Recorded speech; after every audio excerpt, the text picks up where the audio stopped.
Salut tout le monde, j'espère que vous allez bien les amis, on est parti aujourd'hui pour le 1476e épisode de l'After Zappimage. On débute avec le programme de la journée au Qatar. Le grand début de la Coupe du Monde c'était hier, donc on entre pleinement dans la phase de groupe avec 3 matchs aujourd'hui.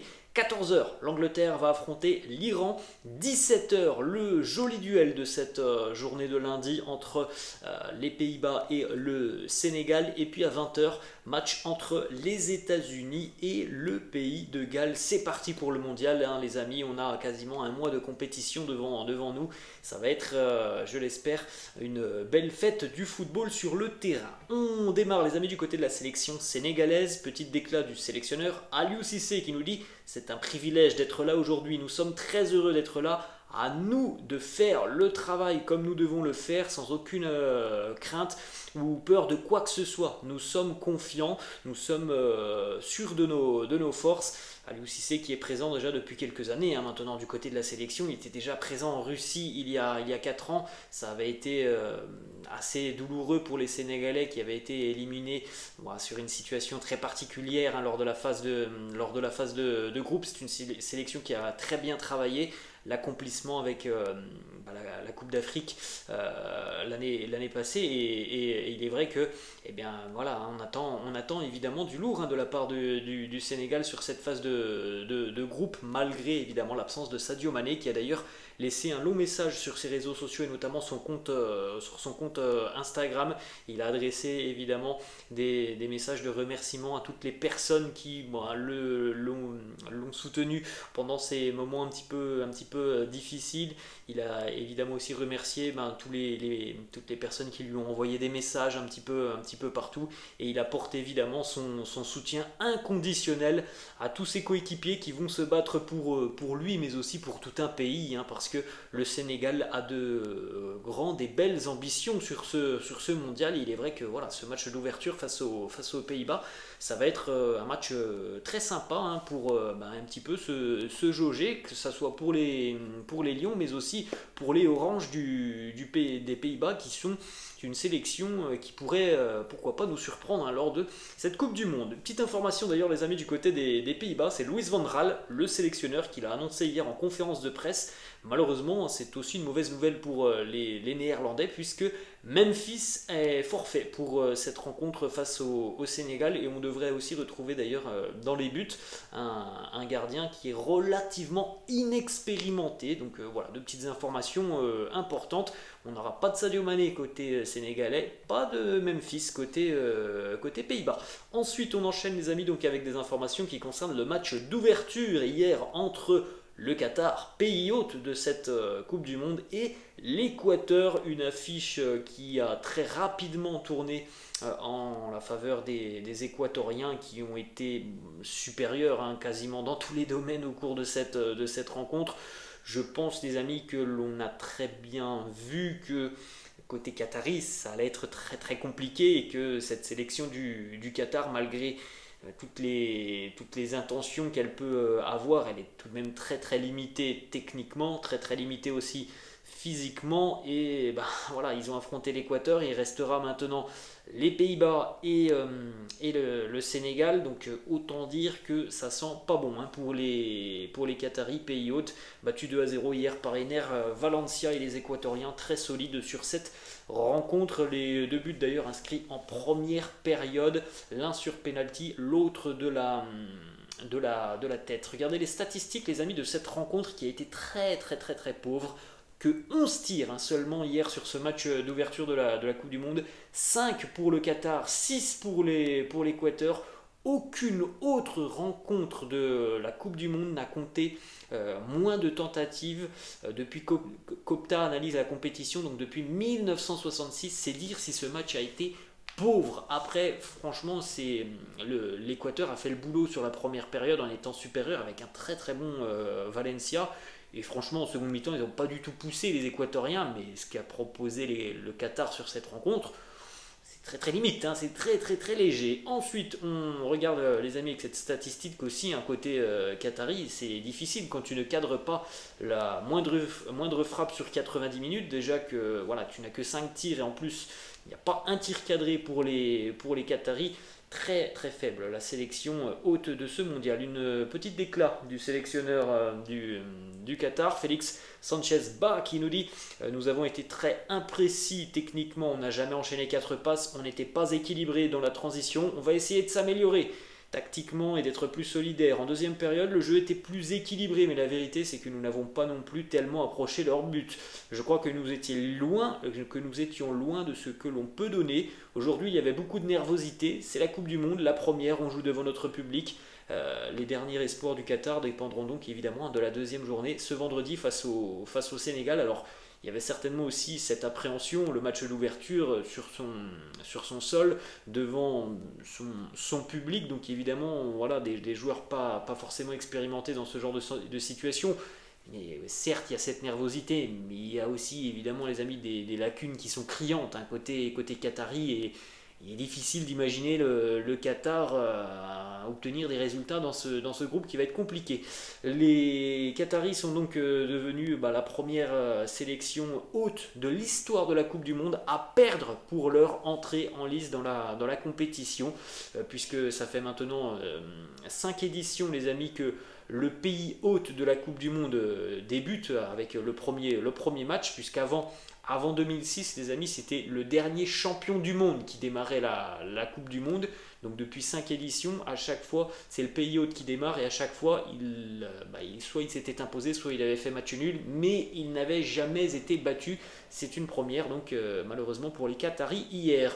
Regarde une petite information, enfin une petite image aussi arrêtée sur un hors-jeu déjà très litigieux. 5 minutes de jeu hier dans ce mondial, déjà un hors-jeu très litigieux, un appel à la VAR qui a été assez long pour au final trouver un hors-jeu de peut-être une dizaine de centimètres qui est donc vérifié, hein, mais c'est vrai que bon, sur les premières images on avait tout de même un petit peu de mal à comprendre où était ce hors-jeu, et puis quelques minutes plus tard, hein, même si ce but a été refusé, l'Équateur a tout de même pris l'avantage. Petite stat d'ailleurs sur le double buteur de cette rencontre, Ener Valencia, qui a marqué chacun des 5 derniers buts de la tri équatorienne. Sur la précédente Coupe du Monde, c'est lui qui a toujours marqué les 5 derniers buts de l'Équateur en Coupe du Monde. Seul Eusebio du côté du Portugal, Paulo Rossi, Oleg Sharenko ont fait mieux pour leur pays en marquant 6 fois de suite chacun. Il est indispensable, Ener Valencia, malheureusement pour lui. Il est double buteur, il a été touché au niveau du genou, il a dû céder sa place en seconde mi-temps. Pour le moment, pas d'informations, on espère que c'est pas trop grave, parce que c'est un joueur que l'on connaît bien, évidemment. C'est l'un des piliers de cette sélection équatorienne, et ce serait un énorme coup dur pour eux de perdre Valencia pour les 2 derniers matchs de la phase de groupe. On continue, les amis, avec deux petites images du stade. Malheureusement aussi, la prestation sur le terrain était très moyenne, hein, pour un match d'ouverture, mais évidemment on s'y attendait un petit peu quand même, hein, parce qu'on n'avait pas non plus les plus grandes nations qui étaient présentes, hein, hier sur le terrain. Le Qatar et l'Équateur, c'est pas forcément les plus grands favoris de cette Coupe du Monde, mais c'est vrai que ça a été très pauvre sur le terrain, et puis faut aussi en parler, hein, le public qatari qui a commencé déjà à quitter le stade après 58 minutes de jeu. Vous voyez les tribunes se vider, et regardez surtout, les amis, on parle quand même d'un match de Coupe du Monde, d'un match d'ouverture. Regardez l'état des tribunes du stade à la 90e, alors que le coup de sifflet final n'avait pas retenti. Il y avait des tribunes qui étaient clairsemées, presque, on va pas dire vides, mais il y avait quand même énormément de personnes qui avaient déjà quitté le stade. Bon, c'est quand même une très mauvaise image, hein, laissée par le public qatari. Voilà le classement du groupe, les amis. Donc on attend évidemment cet après-midi, à 17h, le résultat du match entre le Sénégal et les Pays-Bas. En tout cas, l'Équateur a fait une très bonne opération hier. On va poursuivre, les amis, avec des informations évidemment qui concernent l'équipe de France, qui entrera en lice demain, on le rappelle, à 20h face à l'Australie. On rappelle que malheureusement samedi, tard dans la soirée, on a appris le forfait de Karim Benzema. Terrible malédiction, hein, pour l'équipe de France. Franchement, je ne sais pas s'il y a une sélection au monde qui a plus de pépins physiques que les Bleus. C'est terrible pour l'équipe de France. En l'espace d'une semaine, on a donc perdu Christopher Nkunku, Karim Benzema. On pourrait même rajouter par exemple aussi Presnel Kimpembe. Donc Benzema forfait pour cette Coupe du Monde. Didier Deschamps a annoncé hier d'ailleurs au micro de Téléfoot que Karim ne serait pas remplacé. Il n'a pas forcément voulu donner d'explication. Le sélectionneur Didier Deschamps, il a dit c'est moi qui décide, j'ai pris cette décision d'être à 25, c'est amplement suffisant. En tout cas, il s'est exprimé un petit peu sur la blessure de Karim. Il nous dit c'est un gros coup dur. Et évidemment, Karim avait tout fait. Il était en pleine séance et sur un geste quasi anodin.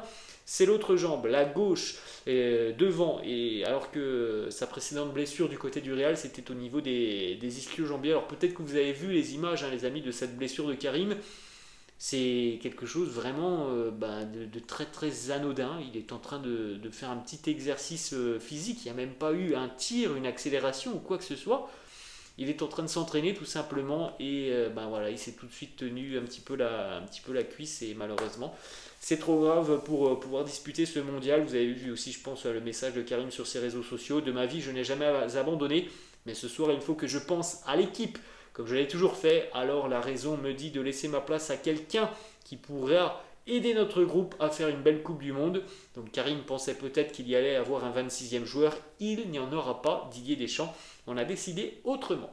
On a d'ailleurs une petite image, hein, les amis, de Karim qui est déjà de retour du côté de Madrid. Évidemment, la Coupe du Monde pour lui c'est terminé. Il a quitté très rapidement le Qatar pour revenir du côté de l'Espagne et évidemment pour commencer à préparer un retour avec le Real d'ici à la fin du mois de décembre. Donc là, il va partir sur quelques semaines, je pense, de récupération. On continue avec d'autres informations qui concernent les Bleus. Ça vient tout droit de la séance d'entraînement. Eduardo Camavinga n'était pas présent au début de la séance hier. Visiblement une gêne au niveau des adducteurs. Le staff de l'équipe de France n'a pas voulu prendre de risques. Visiblement, les amis, ce n'est pas trop grave pour Eduardo Camavinga. Autre information, cette fois-ci c'est une information positive, c'est une bonne nouvelle. Il y en a peu du côté de l'équipe de France, donc ça fait du bien. Raphaël Varane devrait être disponible pour affronter l'Australie ce mardi. Ça a été annoncé par le sélectionneur. Raphaël Varane a participé hier à sa deuxième séance d'entraînement pleine. Il a commencé et terminé cette séance d'entraînement avec le groupe, donc c'est plutôt une très bonne nouvelle.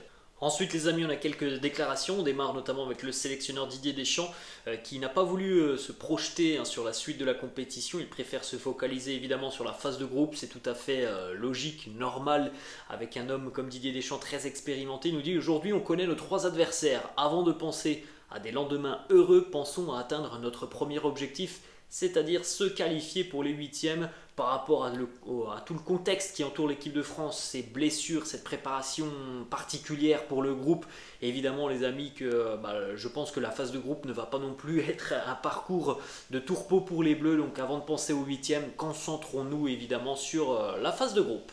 On poursuit avec une déclaration d'Aurélien Tchouaméni qui nous parle du mélange entre joueurs expérimentés et joueurs qui participent pour la plupart à leur première Coupe du Monde. Aurélien qui nous dit on a la chance aussi d'avoir des cadres avec nous, des joueurs beaucoup plus expérimentés qui sont là aussi pour nous entourer, nous les jeunes, pour nous expliquer un peu comment ça se passe. On continue avec une déclaration d'Antoine Griezmann qui nous dit j'adore récupérer les ballons, revenir en défense. Pour moi c'est toujours un plaisir, peu importe où je joue, j'essaie de donner le maximum sur le terrain pour les besoins de l'équipe.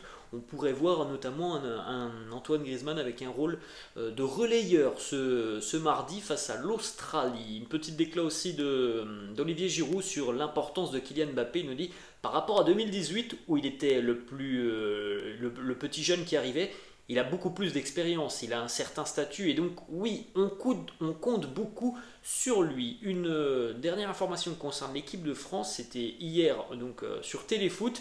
Fred Calange qui a donc posé cette question à Didier Deschamps avec cette composition d'équipe que vous voyez juste à côté de moi et donc Didier Deschamps qui devait répondre si cette composition allait ressembler à celle qui allait être alignée demain face à l'Australie.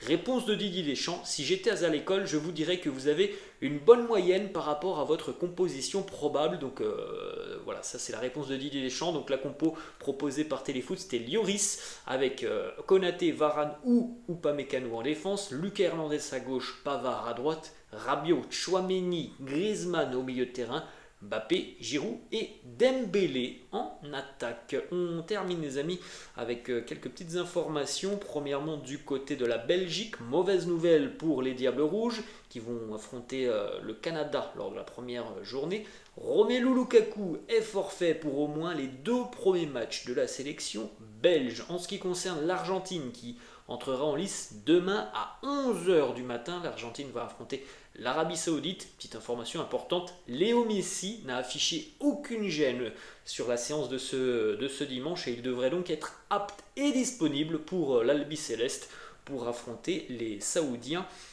demain. Autre information les amis, cette fois-ci c'est deux compositions d'équipe, des joueurs qui sont soit blessés, soit absents, soit pas convoqués, soit pas qualifiés pour la Coupe du Monde. Donc on a 2 très très belles équipes de joueurs qui auraient pu être présents du côté du Qatar. Vous pouvez faire un petit arrêt sur image. Et on termine les amis avec une information qui concerne Cristiano Ronaldo. Alors on en a parlé longuement la semaine passée. Cristiano qui devrait quitter Manchester United, hein, ça on n'a pas trop de doute là-dessus. Mais où jouera CR7 au mois de janvier? Ça, les amis, par contre, on n'a pas forcément la réponse.